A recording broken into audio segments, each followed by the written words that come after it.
Shalom saudara yang Tuhan kasihi. Kita masuk kepada sesi yang ketujuh renungan kita dari kitab Roma. Marilah kita berdoa. Ya Bapa, sumber hikmat bijaksana, tolonglah kami mengerti dan juga melakukan kebenaran-Mu. Dalam nama Tuhan Yesus kami bersyukur berdoa. Haleluya. Amin. Kita sudah menyelesaikan pasal yang pertama dari kitab Roma. Kita masuk kepada pasal yang kedua. Dan pada kesempatan ini kita akan membaca dari ayat yang pertama sampai kepada ayat yang ke-10. Jadi saya akan membacakan ayat yang pertama sampai yang kedua. Dan saya harapkan saudara yang berbahagia membacanya ayat yang ketiga sampai pada ayat yang 10. Demikianlah firman Tuhan. Karena itu hai manusia, siapapun juga engkau yang menghakimi orang lain, engkau sendiri tidak bebas dari salah. Sebab dalam menghakimi orang lain, engkau menghakimi dirimu sendiri.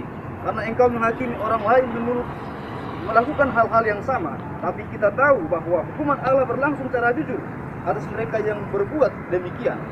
Yang berbahagia adalah setiap orang yang mendengar dan melakukan firman Tuhan. Kita sudah merenungkan firman Tuhan secara 6 seri berturut-turut. Dan bagian ini kita merenungkan dengan tema kita, tanggung jawab atas hak yang istimewa. Begitu banyak orang di zaman ini membanggakan tentang kelahirannya, kelahiran dari suku mana dan agama mana. Dan bahkan juga hal yang sama pernah terjadi bagi bangsa Yahudi. Mereka begitu bangga atas kelahirannya. Bahkan mereka berkata, kami keturunan orang yang benar, maka kami akan mendapatkan berkat yang berlimpah. Kami bebas dari hukuman. Itulah seolah-olah yang mereka pikirkan, sehingga mereka berhak menghakimi orang lain.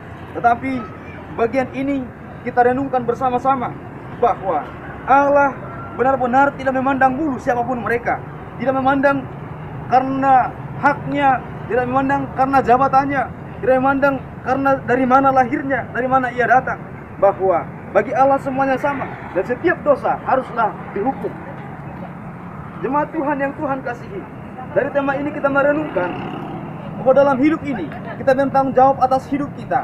Dan ketika kita melakukan apa yang salah, maka Allah akan melakukan hukumannya sesuai dengan apa yang Dia tetapkan. Hukuman itu tidak bergantung kepada apakah kita keturunan orang yang benar, apakah kita orang yang melakukan yang baik menurut ukuran kita, tapi menurut Allah sendiri. Dia mengukurkan sesuai dengan apa yang harus Dia lakukan, yaitu hukuman bagi setiap orang yang berdosa. Begitu banyak orang yang menghakimi sesamanya, menganggap orang lain lebih berdosa daripada dirinya, dan menganggap diri sendiri benar dan yang lain salah. Ini adalah sebuah pemikiran umat manusia di zaman sekarang. Dan ketika mereka mendengarkan bahwa engkau harus bertobat, mereka berpikir itu bukan untuk saya, tapi untuk orang lain, orang yang tidak beragama, orang yang kafir. Tetapi jemaat Tuhan yang Tuhan kasih, yang memasukkan firman Tuhan pada kita pada hari ini adalah bahwa semua orang harus datang kepada Tuhan, harus memohon ampun setiap dosanya, karena mereka memiliki dosa yang sama dengan orang yang lain. Jadi jangan pernah berpikir bahwa kita lebih benar daripada orang yang lain. Harusnya kita menyadari bahwa siapapun kita dan apapun tanggung jawab kita, kedudukan kita, semuanya sama di mata Tuhan. Dan oleh karena itu, bagian ini mengingatkan kita bahwa semua manusia berdosa. Dan karena semua manusia berdosa, dia harus menanggung hukuman dari apa yang dia lakukan. Tetapi Tuhan memberikan karunia, anugerah bagi setiap orang yang datang kepadanya, memohon ampun kepadanya. Darah Kristus telah tercurah bagi setiap orang yang telah datang kepada Dia. Mereka mendapatkan pengampunan. Kita tidak akan mendapatkan kebebasan karena orang tua kita. Kita tidak dapat mendapat kebebasan dari perbuatan baik kita. Semuanya harus diserahkan kepada Tuhan. Tuhan sendiri akan memberikan penghakimannya. Penghakiman Allah menimpa semua umat manusia. Apapun sukunya, apapun agamanya, semuanya akan mendapat hukumannya menurut perbuatan masing-masing. Tetapi hari ini kita merenungkan firman Tuhan. Mari datang kembali kepada Tuhan, memohon ampun kepadanya, karena kita memiliki dosa yang sama dengan dosa-dosa umat manusia yang lain. Tidak ada yang lebih baik, semuanya buruk. Tidak ada yang memiliki kehidupan yang lebih sempurna. Semuanya memiliki kekurangannya masing-masing. Tidak peduli apa sukunya, apa agamanya, semuanya memiliki kekurangannya. Dan karena itu, kita pantas mendapatkan hukuman dari apa yang kita berbuat. Tapi Tuhan memiliki kasih dan kemurahan. Mari renungkan firman Tuhan.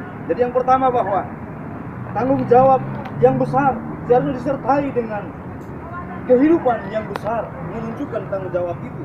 Kehidupan yang benar, kehidupan yang mempermuliakan nama Allah.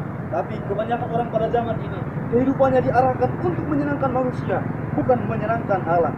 Saudara-saudaraku yang berbahagia, bagian ini kita renungkan bersama-sama bahwa hukuman Allah berlangsung secara jujur. Berlangsung secara jujur, membalas sesuai dengan perbuatannya masing-masing. Jadi tidak bebas karena perbuatan orang tuanya.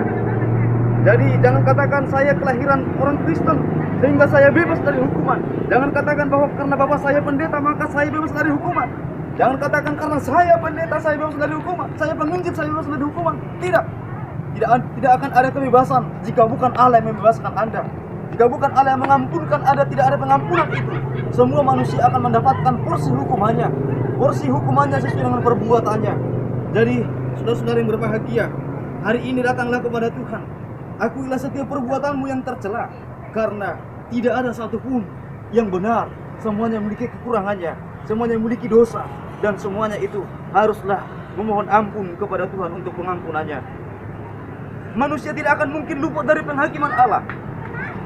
Karena penghakiman manusia, penghakiman di dunia bisa ditipu dengan pengacara atau dengan cara-cara lain. Tetapi penghakiman Allah tidak akan mungkin dapat dihindarkan. Dan setiap kesalahan di sana pasti akan mendapatkan hukumannya sendiri. Saudaraku yang berbahagia, hari ini datanglah kepada Tuhan. Biarlah engkau mendapatkan pengampunan daripada Dia. Sebab Allah tidak memandang bulu. Sebab Allah tidak memandang setiap perbuatan baik kita tanpa kita datang kepadanya. Biarlah kita menjadi orang-orang yang mendapatkan pengampunannya. Biarlah kita menjadi orang-orang yang sungguh-sungguh disucikan, diampunkan, dikuduskan oleh darahnya. Biarlah kita mendapatkan pengampunan itu bukan karena perbuatan baik kita, tapi karena Dia yang memberikan kemurahannya. Dia berkata, maukah engkau menganggap sepi kekayaan kemurahannya, kesabarannya, dan kelapangan hatinya? Tidakkah engkau tahu bahwa maksud kemurahan Allah ialah menuntun engkau kepada pertobatan? Allah memberikan kemurahan bukan supaya kita bebas melakukan perbuatan apapun yang tercela. Allah memberikan kemurahan agar kita datang kepadanya. Hari ini datanglah kepada Tuhan. Terimalah kemurahan itu. Terimalah keselamatan daripada Tuhan dengan menyerahkan dirimu, dengan memberikan dirimu kepada Tuhan, dengan memohon ampun dengan sungguh kepada Tuhan. Tuhan, ini aku melakukan perbuatan yang tercela di matamu. Aku melakukan kekurangan-kekuranganku, dan aku datang, ampunkan aku. Tidak ada yang baik dari diriku. Semuanya perbuatanku perbuatan yang tercela. Sekarang Tuhan, ampunkan, kuduskan aku. Itulah yang Anda harus lakukan hari ini. Itulah yang harus kita lakukan hari ini. Bukan berkata, ini aku orang yang baik, ini aku orang yang tidak tercela. Itu tidak mungkin dapat kita lakukan, karena setiap hari kita melakukan tindakan tercela. Tuhan katakan kepada kita, ayat 11, sebab Allah tidak memandang bulu siapapun Anda, dimanapun Anda berada, apapun agama Anda, apapun jabatan Anda dalam pelayanan Anda, apakah Anda pendeta atau bahkan ketua sinode sekalipun. Tuhan katakan Dia tidak memandang bulu.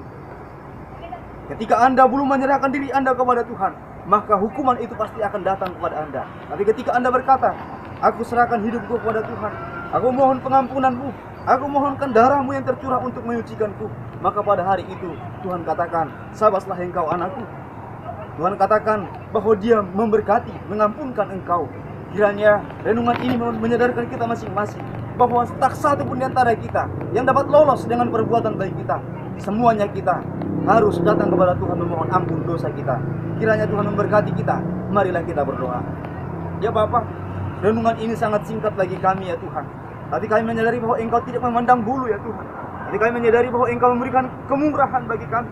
Biarlah kami semua ya Tuhan menyadari hal itu, dan dapat kami kembali kepadamu, memohonkan kemurahan-Mu terjadi atas hidup kami, memohonkan darah-Mu yang tercurah itu ya Yesus Kristus mengampunkan kami, sehingga kami layak di hadapan Engkau. Dalam nama Tuhan Yesus kami bersyukur berdoa. Haleluya. Amin. Saudaraku yang berbahagia, kembalilah kepada aktivitasmu. Lakukan yang terbaik bagi Tuhan. Sadarilah bahwa semuanya akan diperhadapkan kepada hukuman Allah. Penghakiman Allah yang maha baik, yang maha adil itu tidak akan meluputkan setiap orang yang berdosa. Tapi sadarilah, Allah memberikan kemurahan bagi Anda. Rasakan dan ambillah kemurahan itu. Tuhan memberkati Anda. Amin.